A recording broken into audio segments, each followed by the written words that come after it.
오늘 우리에게 주시는 말씀이 저와 여러분 우리 모두에게 큰 은혜가 되고 희망이 되고 축복이 되시기를 바랍니다. 우리나라가 경제적인 부흥을 이루어서 이제 세계 10위권, 10위 넘나드는 국가가 되었습니다. 그런데 일전에 뉴스에서 그런 얘기를 들었습니다. 이런 경제적인 부를 이룩한 나라들 치고 외국을 침략하지 않았던 나라는 한 나라도 없다. 유럽의 전통적 강호하면 역시 대영 제국이겠죠. 영국, 독일, 프랑스. 그들 주도의 중세 역사라고 봐도 과언이 아니죠. 영국, 프랑스 이런 나라들은 아시아 많이 침략했습니다. 프랑스, 아프리카 거의 다 쓸었죠. 스페인, 포르투갈, 남미, 남아메리카, 브라질, 칠레 이런 모든 나라들 다 식민지로 만들었죠. 그런가 하면 러시아도 그렇고 모든 나라들이 그 세계를 지배하면서 그 부를 누렸어요. 그런데 오늘날 10위권에 있는 나라 중에서 외국을 침략하지 않았던 나라는 대한민국밖에 없다. 그러려고 해서 그런 건 아니고 우리나라는 역사적으로 외국을 침략할 만한 힘이 없던 나라였습니다. 약소국가였어요. 땅도 좁고 인구도 적고 중국이라고 하는 대국, 옛날에는 북쪽의 몽골, 그리고는 또 이 섬사람 일본 이런 나라들에 치여서 참 많은 고생을 하면서 살았어요. 그래서 우리 민족은 일제 36년에 그 일제 침략에서 많은 고생을 했습니다.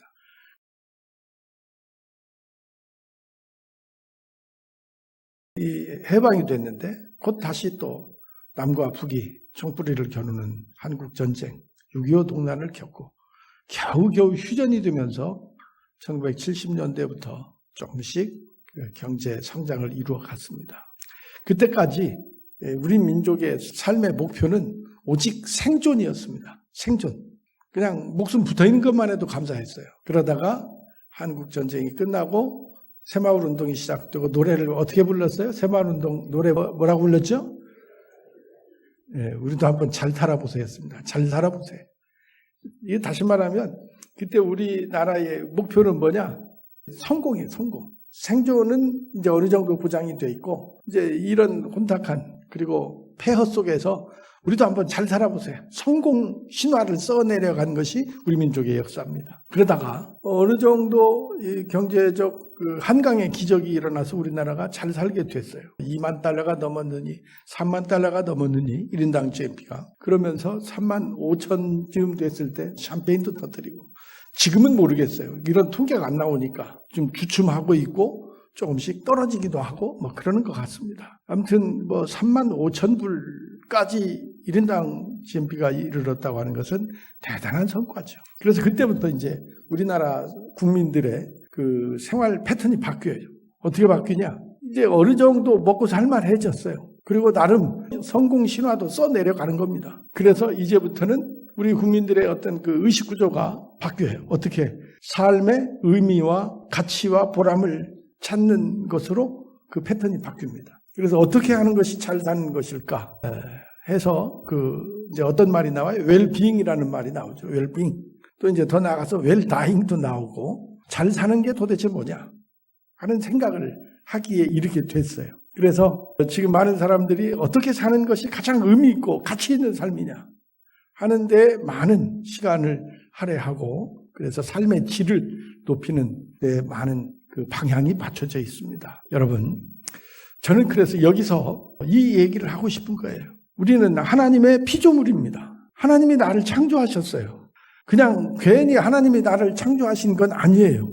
나를 향한 하나님의 뜻이 있어요. 나를 향하신 하나님의 뜻이 있는데 그 하나님께서 나를 창조하시고 이 세상에 보내신 나를 부르시는 소명이라는 것은 하나님이 나에게 사명을 맡겨주시는 것을 소명이라고 해요. 하나님의 부름을 받은 것, 이게 소명입니다. 이 소명을 받은 우리는 내 삶의 목적이 하나님께서 나에게 맡겨주신 소임을 잘 감당하는 것, 이게 사명이에요. 그래서 나는 오늘 우리 성도님들에게 이 말을 하고 싶었습니다. 제일 행복한 삶은 뭐냐? 하나님이 나에게 맡겨주신 사명을 감당하며 사는 것. 여기에 최고의 행복이 자리 잡고 있다. 이것을 오늘 저와 함께 깨닫고 다시 한번 하나님의 사명자가 된다면 우리의 삶의 방향을 바르게 정할 수 있겠다 하는 생각을 가져보는 것입니다. 하나님께서 나에게 사명을 주실 때는 오늘 출애굽기 4장 말씀은 우리 새벽에 지금 출애굽기 강의하고 있는데 4장 1절 이하의 말씀으로 꼭 주일 예배 함께 은혜를 나누고 싶어서 빼놓고 넘어가서 새벽 강의를 했었어요. 사명을 하나님께서 나에게 주실 때는 내 생각에는 이거는 나한테 너무 과하다, 나한테는 불가능하다라고 생각할지 모르지만 하나님은 나에게 사명을 주시면서 그것만 주시지 않습니다. 능력도 주시고 때로는 고난의 길도 가게 하시지만 그 고난의 길을 우리는 십자가의 길이라고 말할 수 있어요. 때로 고난도 주시지만 그 고난을 통해서 하나님은 나를 더 빚어가시고 연단하시고 큰 믿음의 사람으로 만들어주시는 거죠. 그리고 그 일을 감당할 수 있도록 무엇도 주신다고 그랬어요? 동역자도 주신다고 그랬어요. 그리고 나와 함께 할 수 있는 무리도 주신다고 했습니다. 그래서 우리가 말씀을 가까이 하고 기도하면서 하나님의 나를 향한 뜻은 무엇일까? 나에게 무엇을 원하시는가? 내가 어떻게 살아야 할 것인가 하는 것을 말씀을 통해서 그리고 기도를 통해서 내 사명을 깨닫고 그 사명을 향해서 가는 삶이야말로 가장 완전하고 완벽하고 행복한 삶이다. 그 삶이 가장 의미 있고 가치 있고 보람 있는 삶이다 하는 것을 오늘 우리가 깨달으면 좋겠습니다. 그래서 우리는 이 사명의 길, 때로는 그 길이 십자가의 길이라고 해도 거의 맞습니다. 고난의 길이기도 하죠. 그냥 승승장구하고 즐겁고 누구나 갈 만한 그런 길은 아닙니다. 십자가의 길은 고난의 길이라고도 말할 수 있죠. 그런데 사명의 십자가를 지는 바로 그 순간 고난의 무게는 사라지는 거예요. 십자가가 무겁게 느껴지고 고통스럽게 느껴지지만 그 십자가를 내가 지겠습니다 하고 지는 바로 그 순간에 십자가의 무게는 사라지는 거예요. 그리고 그 십자가의 길 뒤에 영광이 있고 그리고 보람이 있는 삶이 펼쳐지는 것이죠. 우리 사람들은 되게 큰 비전을 가지고 사명을 가지고 큰 일을 하기를 원하죠. 그런데 문제는 뭐가 문제냐면 나는 그런 큰 일을 할 수 있는 존재는 아니라고 생각하는 겁니다. 에이, 내 그릇은 그 정도는 아니야. 내 그릇은 그것을 감당할 수는 없어. 난 작아서 안 돼. 그렇게 생각하면서도 남들이 그렇게 말하면 기분 나쁘죠. 그리고는 그 길을 피하려고 합니다. 그런데 여러분, 말씀을 들으면서 말씀을 대면하면서 하나님이 어떤 감동을 주실 때 이게 사명이다 생각하면 그거 피하지 마십시오. 그 사명을 감당할 수 있는 힘과 능력을 하나님이 주십니다. 오늘 모세를 연구하면서 우리는 모세에게서 하나님이 함께 하시는 그 위대한 힘과 능력을 똑똑히 볼 수 있습니다. 출애굽기 3장 11절에 보면 모세가 정중하게 거절합니다. 하나님의 요청을. 하나님, 제가 누구라고 이스라엘 백성들을 애굽 바로에게서 구출해낼 수 있겠습니까? 저부터 합니다. 아마 모세가 그렇게 하나님의 말씀을 거절할 때 40년 전에 실패를 떠올렸을 거예요. 그때는 힘도 더 좋았고 정의감, 애국심 대단했죠. 그렇지만 걸음아 날 살려라 하고 도망왔습니다. 그리고 광야에서 미디안 광야에서 장인 이드로의 양을 치면서 거기서 40년을 살았어요. 노인이 됐어요. 모세의 젊은 날의 꿈은 어느 정도 다 사라져버렸습니다. 40년 전에 실패를 생각하면서 모세는 하나님의 요청을 거절합니다. 그때는 내가 애굽 왕자로 있었음에도 불구하고 동족을 구해본다고 했다가 처절하게 실패했는데 지금에 와서 내가 어떻게 그 일을 감당할 수 있겠습니까? 그러자 하나님께서 모세에게 뭐라고 말씀하셔요? 내가 너와 함께 할 거야. 내가 너와 함께 하마. 약속을 하셨지만 그래도 모세는 또 핑계를 대고 오늘 본문 1절 말씀해 보니까 뭐라고 대답해요? 모세가 대답하여 이르되 그러나 그들이 나를 믿지 아니하며 내 말을 듣지 아니하고 이르기를 여호와께서 내게 나타나지 아니하셨다 하리이다. 내가 아무리 내 백성들에게 가서 말을 해도 내 백성조차 나를 믿지 않을 것입니다. 당신이 어떻게 하나님의 부름을 받고 우리를 구출해낼 지도자가 될 수 있단 말이야? 40년 전에 걸음아 날 살려라 도망갔잖아. 그리고 이제 와서 뭘 어떻게 하겠다는 거야? 그들이 내 말을 듣지 않을 겁니다. 그러자 하나님이 또 뭐라고 말씀하셔요? 여호와께서 그에게 이르시되 네 손에 있는 게 뭐냐? 네 손에 있는 게 뭐냐? 모세가 말합니다. 예, 지팡이입니다. 이제는 제가 나이도 먹고 늙어서 지팡이를 의지해야 되고 또 짐승들을 지키기 위해서 이 지팡이가 필요합니다. 하찮은 지팡이밖에 없습니다. 아마 그런 뜻으로 대답했겠죠.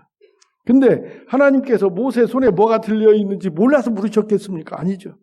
하나님의 질문에는 복선이 깔려있는 거예요. 다시 말하면 모세야, 너는 네 손에 지팡이 하나만 있어도 내가 너와 함께하면 너는 그 일을 할 수 있어 라는 그런 말일 것입니다.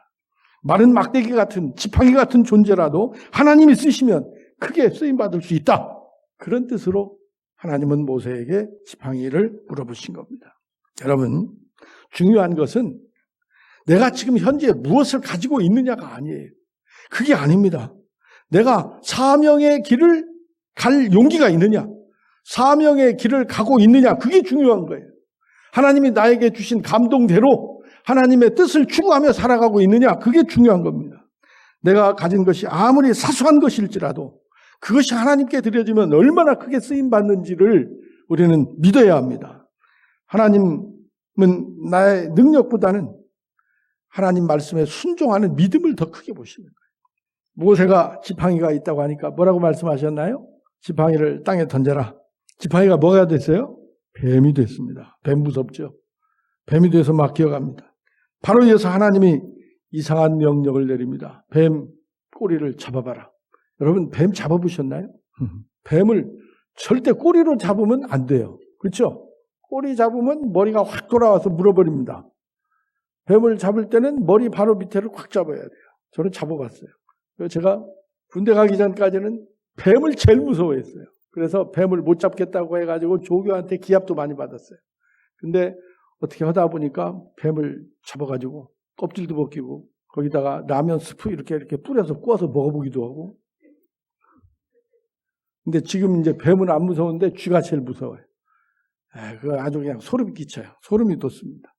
하나님이 모세에게 뱀 꼬리를 잡으라고. 모세는 지팡이가 뱀이 되는 모양을 봤으니까 이것도 뭐 뜻이 있겠죠. 꼬리를 덥석 잡습니다. 어떻게 됐어요? 다시 지팡이로 변했습니다. 저는 그것도 하나님의 뜻이 있다고 생각해요. 모세가 뱀을 안 잡아봤겠어요? 많이 잡아봤겠죠. 광야에서 40년을 사는데. 뱀을 잡을 때는 머리 밑에를 탁 잡아야 되는데 꼬리를 잡았는데 그 뱀이 다시 내 지팡이가 된 거예요. 여기에 하나님의 뜻이 뭐냐? 내 생각으로, 내 상식으로, 내 이성에 맞지 않는 명령을 하나님이 내리더라도 하나님 뜻대로 순종할 때 거기에 기적이, 이적이 나타난다 하는 것을 하나님이 모세에게 가르쳐 주신 거라고 생각합니다. 결국 모세는 바로 앞에 서서 하나님의 말씀을 담대히 전하는 강력한 이스라엘의 지도자가 되지 않습니까? 그런 지도력이, 그런 리더십이 우리에게도 얼마든지 나타날 수 있어요. 여러분, 나에게 하나님께서 어떤 사명을 주실 때 내가 가진 것이 별로 없을 수 있습니다. 매우 적어요. 모세가 가진 지팡이보다도 더 없겠습니까? 모세가 손에 들고 있었던 마른 막대기 하나보다는 내가 그래도 가진 게 더 있을 거예요. 여러분, 저는 오늘 우리 성도님들에게 이 말을 하고 싶은 거예요. 모세는 가지고 있는 것이, 자기 손에 들려진 것이 지팡이 하나밖에 없었지만 우리에게는 하나님이 주신 것이 이것보다는 많다. 하나님이 나에게 주신 은사가 얼마나 많은지 생각해 보세요. 굉장히 많습니다. 그래서 우리는 어떻게 해야 되느냐? 하나님께서 나에게 주신 그 비전, 이것을 따라서 하나님께서 가도록 명하신 그 길을 기쁨으로, 내 사명으로 알고 그 길이 고난의 길이더라도 그 길을 가야 한다라는 말을 하는 것입니다. 성도 여러분, 어떻게 사는 삶이 가장 행복한 삶인지를 우리는 이제 진지하게 생각해야 돼요. 하루하루가 얼마나 소중한 날인지 모릅니다. 사람들은 성공이라고 하는 단어 속에 내 야망을 숨기고 내 어떤 욕심, 탐욕, 육신의 소욕 이런 것들을 숨기고 성공 신화를 써가기 위해서 세상 것을 향해서 달려가고 있지만 우리는 하나님께서 부르신 부름의 상을 쫓아서 앞으로 나아가야 할 줄로 믿습니다. 그런데 내가 그 일을 감당하기에는 나는 너무 부족해. 아직 가진 것이 너무 없잖아. 이런 생각하지 말라는 얘기예요. 여러분, 주님께서 그 벳세다 광야에서 5,000명을 먹이실 때 점심거리가 뭐 있었어요? 오병이어밖에 없었어요. 물고기 2마리와 떡 5개밖에 없었습니다. 그것으로 5,000명이 먹었어요. 이게 하나님의 능력입니다. 베드로가 주님을 처음 만날 때는 가운데로 가서 그물을 던져서 고기를 잡았어요. 부활하신 주님이 나타나셔서 베드로에게 배 오른편으로 그물을 던지라고 그랬어요. 몇 마리가 잡혔죠? 153마리가 잡혀서 그물이 찢어지려고 했어요. 베드로가 가진 게 뭐였어요? 손에 낡은 그물 하나밖에 없었습니다. 그 그물을 통해서 하나님은 베드로에게 하나님의 영광을 나타내 주셨어요. 한번 잘 생각해 보십시오. 예수님께서 제일 먼저 행하신 기적이 가나의 혼인잔치였죠. 잔치집에 포도주가 떨어지면 그건 잔치 흥이 깨지는 거예요. 제가 그쪽 동네 그 결혼식 보니까 보통 3일에서 길면 일주일을 해요. 계속 먹고 춤추고 뭐 말 타고 막 그냥 별짓 다 하더라고요. 그쪽에 중앙아시아 그 결혼 풍습이 그렇더라고요. 잔치에 포도주가 떨어지면 끝나는 거예요. 흥이 깨지죠. 빈 동만 남았어요. 항아리에 물을 채우라는 주님 말씀에 물을 가득 채울 때 포도주가 지금까지 먹은 포도주보다도 더 좋은 포도주가 나와서 그 잔치에 흥을 돋굴 수가 있었습니다. 여러분, 무슨 얘기를 하려고 그러냐면요. 내 삶에 기적이 나타나는 것은 없는 것들이 아니에요. 이미 나에게 있는 하찮은 것들을 통해서 하나님은 기적을 나타내 주십니다. 기적이란 일어날 수는 있지만 매우 확률이 없는 일들이 일어나는 것이 기적이에요. 이적은 뭐냐? 불가능한 일이 일어나는 것을 이적이라고 얘기하죠. 하나님이 나와 함께 하시면 얼마든지 기적도 일어나고 이적도 표적이 나타나는 것을 믿으시기를 바랍니다. 왜 사람들이 이런 기적의 주인공이 되지 못할까? 왜 나에게는 이런 기적 같은 일들이 일어나지 않을까? 왜 그럴까요? 이미 나에게 있는 것은 눈여겨보지 않고 하늘로부터 기적이 떨어지기만 바라고 있으니까 안 나타나는 거예요. 하늘로부터 기적이 뚝 떨어지는 일은 없습니다. 그런 일은 일어나지 않습니다. 여러분, 이스라엘 백성들이 광야에서 만나를 먹었죠. 만나가 그냥 하나님께서 새벽에 내려주셨다고 생각하세요? 아니에요. 만나는 아침 이슬이 거칠 때 그 이슬 밑에 있었던 거예요. 하나님은 아침 이슬을 통해서 그 이슬이 마른 후에 지면에 작고 둥글게 서리같이 세미한 것이 있었는데 그것이 만나로 이스라엘의 먹거리가 된 거예요. 성도 여러분, 기적은 하늘로부터 갑자기 뚝 떨어지는 거 아닙니다. 기적의 그 원천은 이미 내 손 안에 있는 것을 믿으시길 바랍니다. 하나님은 나에게 기적이 일어날 만한 조건을 다 주셨어요. 이것을 내가 깨닫지 못하고 하늘만 바라보고 있는 겁니다. 내 손 안에 이미 하나님께서 주신 하찮은 것이 내 믿음과 결합될 때 그때 능력이 나타나는 거예요. 하나님을 아는 지식이 많아지면 그런 기적이 더욱 생생하게 드러날 거예요. 이미 나에게 주신 모세의 손에 들려진 지팡이, 또 그 한 소년의 오병이어, 베드로의 낡은 그물, 또 가나 혼인잔치의 빈 항아리, 이런 것들이 기적의 소재로 쓰이잖아요. 다윗이 골리앗을 물리친 물맷돌, 조약돌, 몽실몽실한 바닷가에 이리저리 굴려서 뾰족하지 않게 몽글몽글한 그런 조약돌, 그런 것들이 골리앗을 무너뜨리는 무기가 됐잖아요. 이것이 하나님의 능력입니다. 여러분들이 있는 자리에서 여러분들은 얼마든지 기적의 주인공이 될 수 있음을 믿으시기를 바랍니다. 많은 사람들이 나는 안 돼, 나는 못해, 나에게는 그런 능력 없어, 그렇게 말하면서 그런 기적 같은 일들을 꿈도 꾸지 않습니다. 그게 문제예요. 엘리사와 그 사르밧 과부의 얘기도 아시잖아요. 아무것도 없는, 빚을 갚아야 되는데 갚을 것도 없고 사랑하는 아들이 종으로 팔려갈 위기 상황에서 엘리사가 그 가정에 너희 집에 뭐가 있느냐? 라고 물을 때 이제 기름 한 병밖에는 없습니다. 그래, 가서 이웃에 가서 그릇을 마음껏 빌려오너라. 그릇을 빌려오고 그 기름을 그릇에 담을 때 가득가득 채워지는 이적이 나타났어요. 놀라운 일이죠. 엘리사는 과부에게, 이웃들에게 그것을 나누고 그리고 그것을 팔아서 생활을 해라. 그렇게 해서 그 가족이 구원을 받았습니다. 우리가 여러 가지 일들을 통해서 하나님은 기적을 나타내 주십니다. 한번 하나님이 나에게 주신 나만의 은사가 무엇인지를 한번 진지하게 생각해 보십시오. 내가 잘할 수 있는 게 뭘까 한번 생각해 보십시오. 내가 나 자신을 믿지 못하고 꺼내지도 않았던, 개발하지 않았던 재능이, 은사가, 달란트가 나에게 분명히 있습니다. 이것으로 우리는 하나님께 영광을 돌려야 되겠죠. 기적에 필요한 모든 것들을 하나님은 이미 나에게, 내 가정에, 내 손 안에 주셨습니다. 이것을 믿으시기를 바랍니다. 누구나 다 예수 믿고 인물이 될 수 있어요. 이 하나님의 축복의 재료는 이미 여러분들의 주변에 하나님께서 주신 바 되었습니다. 아무리 가진 것이 없어도 우리 성도들에게 가장 좋은 무기가 뭐가 있을까요? 기도가 있죠. 기도를 통해서 우리가 하나님께 나가면 나에게 이미 주신 은사를 발견할 수 있게 될 거예요. 그 은사로 하나님께 영광 돌리면 됩니다.